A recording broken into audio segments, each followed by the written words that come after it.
اب ماشاءاللہ آپ سبھی بچوں نے دیکھا ہوگا ہمارے جتنے بھی اسپیکرز ہیں الحمدللہ دینداری کے ساتھ اپنی اپنی فیلڈ کے اندر آگے بڑھے ہوئے ماشاءاللہ ہے نا.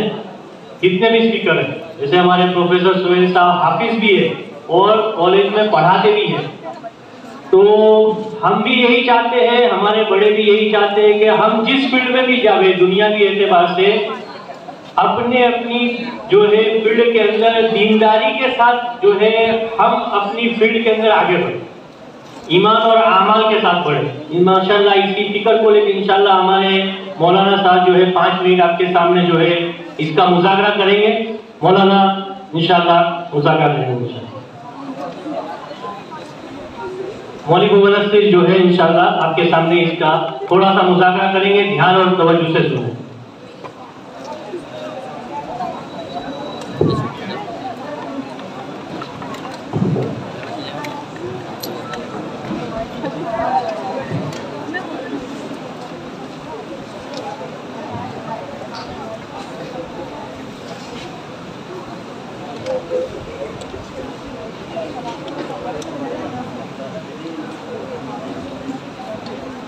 نحمده ونصلي على رسوله الكريم اما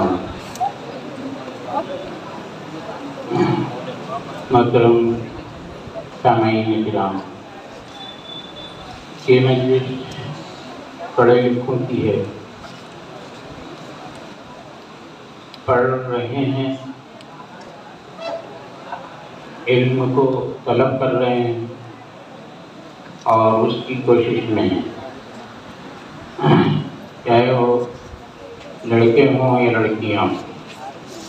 یہ بہت بڑی خوشی کی بات ہے, بڑی مبارک مجلس ہے.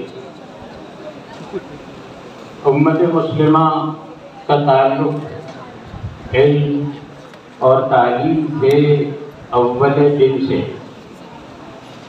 پہلے دن سے, پہلی وحی غار حرا میں سرکار دو عالم صلی اللہ علیہ وسلم پر جو نازل ہوئی وہ اقرأ بسم ربک الذی خلق تھی کہ پڑھو. پہلی بات لا الہ الا اللہ نہیں, نماز پڑھنا نہیں, روزہ رکھنا نہیں, اس بات کو نہیں کہا اللہ تبارک و تعالیٰ نے. سب سے پہلے جب آسمانی رشتہ اس انسانیت سے جوڑا گیا 600 سال کے بعد, تو جبریل امین نے آ کر پہلی وحی پہلی بار وہ تعلیم کی تھی, وہ پڑھائی کی تھی. اقرأ بسم ربک الذی خلق خلق الانسان من علق اقرأ وربک الاکرم الذی علم بالقلم. 2 بار پھر پڑھائی کو کہا گیا, اقرأ پڑھو, اور علم بالقلم, قلم کا بھی حکم دیا گیا کہ اس ذات کے نام سے پڑھو کہ جس نے قلم کے ذریعے سکھلایا. قلم بھی بتایا گیا, پہلے دن تعلیم بتلائی گئی اور پڑھائی بتلائی گئی. یہ امت کے لیے پہلے دن سے ہے. اور پھر میں اس میں یہاں پر آپ کو وضاحت کر دوں کہ حضرت مولانا علی میاں صاحب رحمۃ اللہ علیہ نے ایک مرتبہ فرمایا تھا, ایک جگہ لکھا بھی ہے کہ علم ایک یونٹ ہے, ایک اکائی ہے, اس کو خانوں میں تقسیم نہیں کیا جا سکتا, اس کو دینی یا دنیاوی تقسیم نہیں ہوتی. اس کی علم علم ہے. وہ پہلے جب علم کی تعلیم کی بات ہوتی تھی یہ تفریق نہیں ہوا کرتی تھی. کالج, یونیورسٹی, مدرسے, مکتب, مسجد, اس طرح کی تفریق کے ساتھ تعلیم نہیں ہوتی تھی.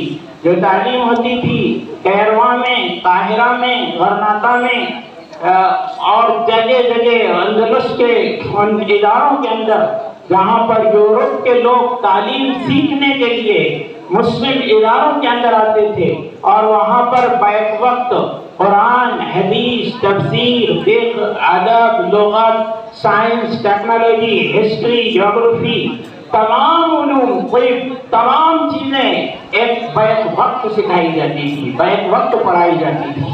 تو تعلیم سے ہمارا رشتہ, ہم اور تعلیم, ایک حضرت محمد صلی اللہ علیہ وسلم کو ماننے والا اور وہ اس کے ساتھ جہالت چسپاں ہوں, اس کے ساتھ جہالت کا لفظ لگا ہوا ہو کہ وہ جاہل ہے، وہ ان پڑھ ہے، وہ پڑھا لکھا نہیں ہے، یہ اس کے لیے اطالع حیثیت عرفی ہے، یہ اس کے شان کے خلاف ہے یہ بات کہ ایک ایمان والا ہو اور وہ علم سے بے بہرا ہو، وہ علم سے نابلد اور ناواقف ہو۔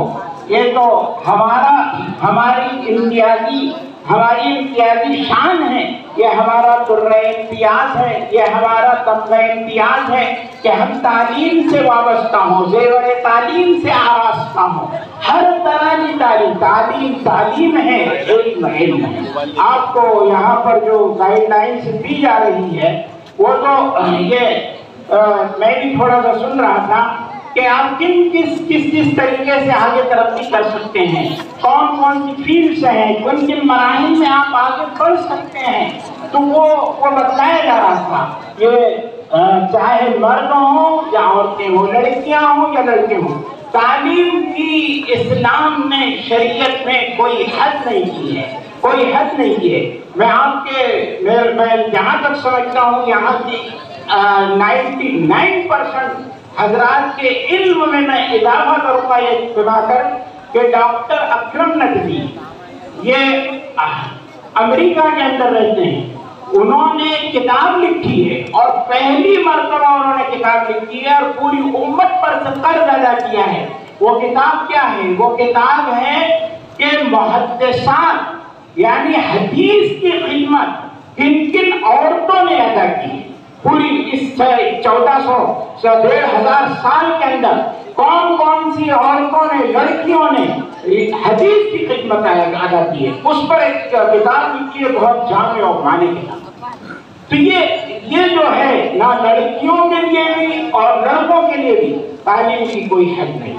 تعلیم کا حضور اکرم صلی اللہ علیہ وسلم نے جو شادیاں ایک سے زیادہ کی ہیں اس میں ایک بڑا مقصد یہ بھی تھا کہ تاکہ امت کے اندر وہ تعلیم عورتوں کے اندر بھی عام ہو۔